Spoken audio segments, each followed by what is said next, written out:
seeing an influx of top tech companies coming to India.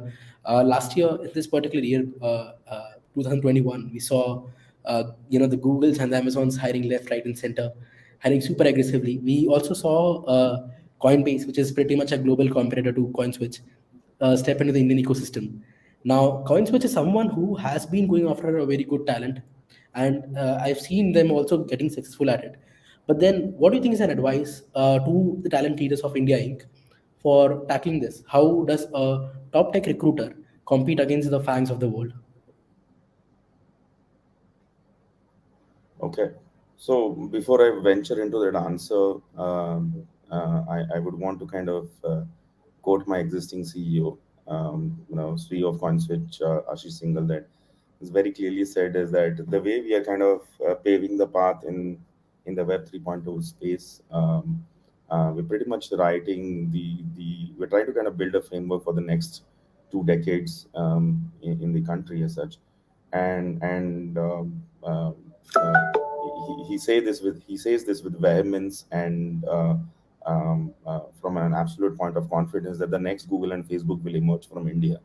Um, um, um, uh, I mean, within our country as such. So yeah, so I don't think that we are at a stage where we need to kind of I mean, I think they are fabulous organizations. The overall the FANG list that you kind of mentioned, but I think the most there will be larger players at any given point in time. I think it's always about your own unique proposition that you kind of bring in, and it is absolutely necessary to kind of bring in that unique proposition about the organization and propagate that in messaging. You can't say it once, you can't say it twice. You have to keep on repeating it in multiple different ways. The flavor stays the same, and you kind of keep iterating on as to how you are kind of communicating the message and in terms of the vision of the organization. I think it is absolutely necessary, and um, whoever feels um, whoever feels convinced enough is will definitely kind of choose an opportunity with the organization. But at any cost, messaging cannot stop.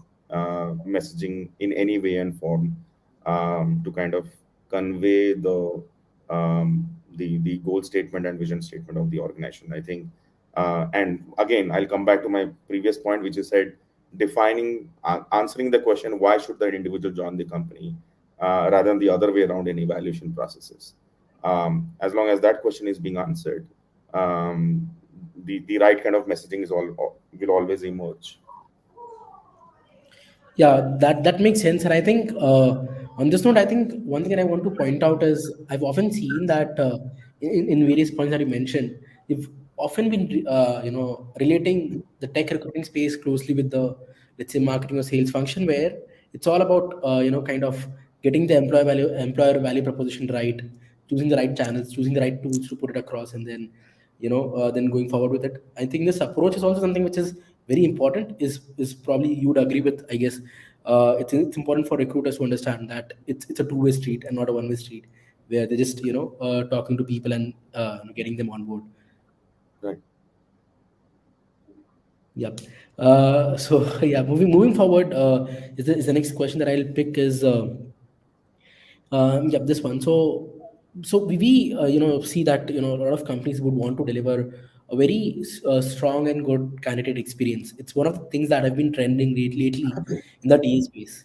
Okay, like everybody wants to get that personal touch, give a very memorable experience. But now the term memorable in itself is very subjective in nature. What may be a good experience as per me might not be good for the talent out there. So uh, how do we see it from a common lens? How do we solve this, where we kind of set a particular approach to kind of get the candidate experience right in hiring or screening talent? So I think again it's very orient. The question is very oriented with respect to what's the human experience like in some kind of an interaction. I think um, um, a human so first of all, candidate experience, I must say, is that I hope whoever is talking about candidate experience knows that it's a measurable process now. and is measuring that along the way through various tools like candidate NPS in their own process.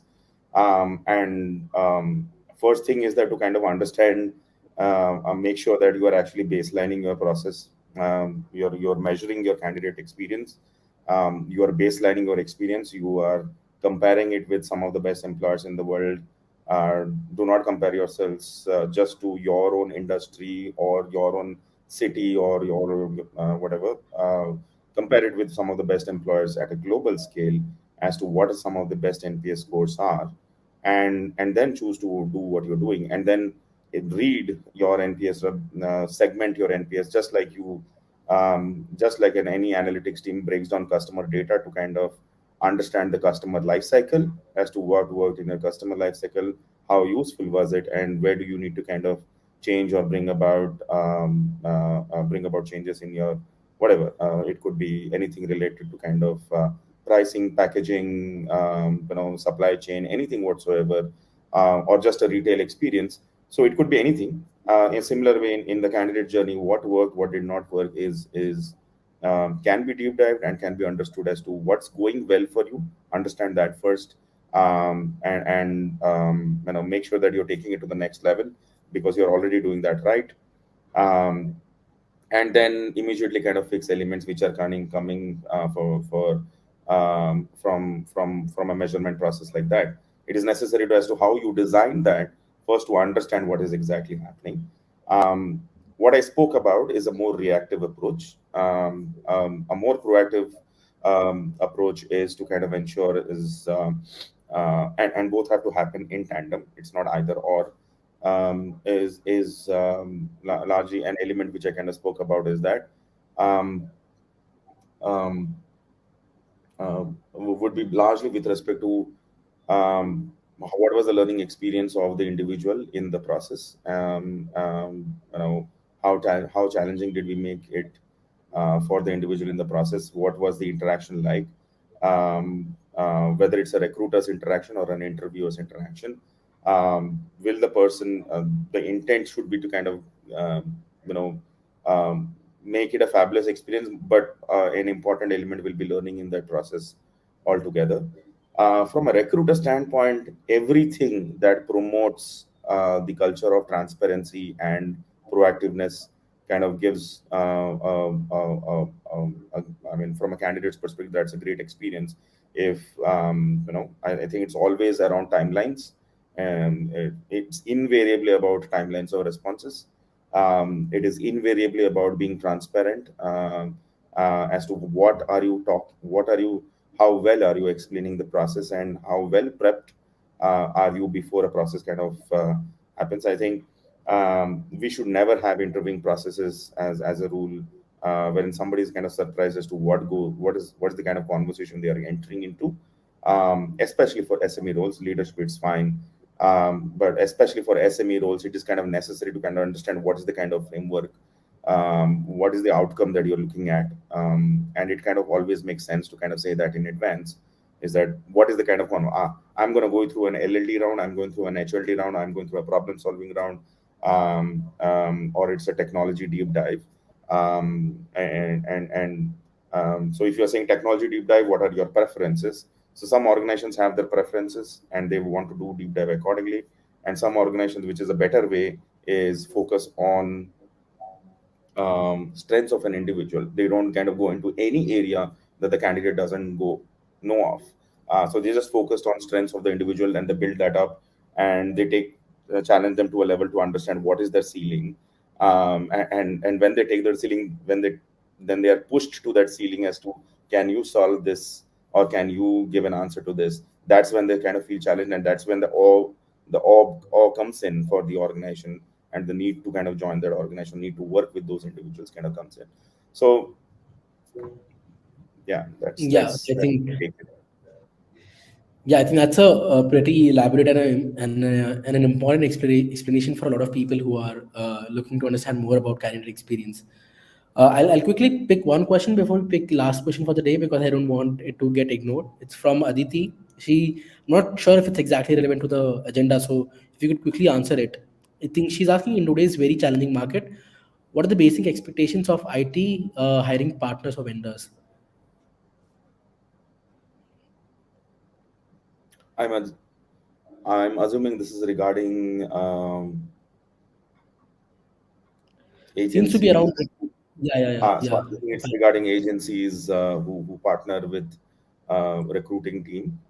I think um, I'm assuming if Aditi has asked this question, Aditi is from either a IT staffing company or a staffing partner in some way. Um, I'll just give a short answer. So one is the pitch which allows opens the door and the with the client, and the other one is you stick to the client. I think something which will open the door is that whether you have solved similar problem statements for other employers who could be competing recruiters. So if you are an employer X and YZ are your competitors, do you seem like someone who has worked with YZ? I think you need to. There will be points in time that you need to kind of start. So you will need a good company to kind of start off with, so that you can share those credentials later that you have worked with Y and Z. But some of those elements kind of come into play. I think but more important element is obviously to kind of how the kind of delivery works, because one important point which I would like to kind of share is that recruiting teams do not like working with multiple agencies for a similar type kind of a mandate, unless it's a very large company and looking at numbers in absolute thousands. So you have a proper, you have a vendor governance team which is kind of has a very long list of parameters as to what works and what doesn't work. But largely, it should be similar problem statements which have been solved in the industry. Have you worked on similar assignments? And what is how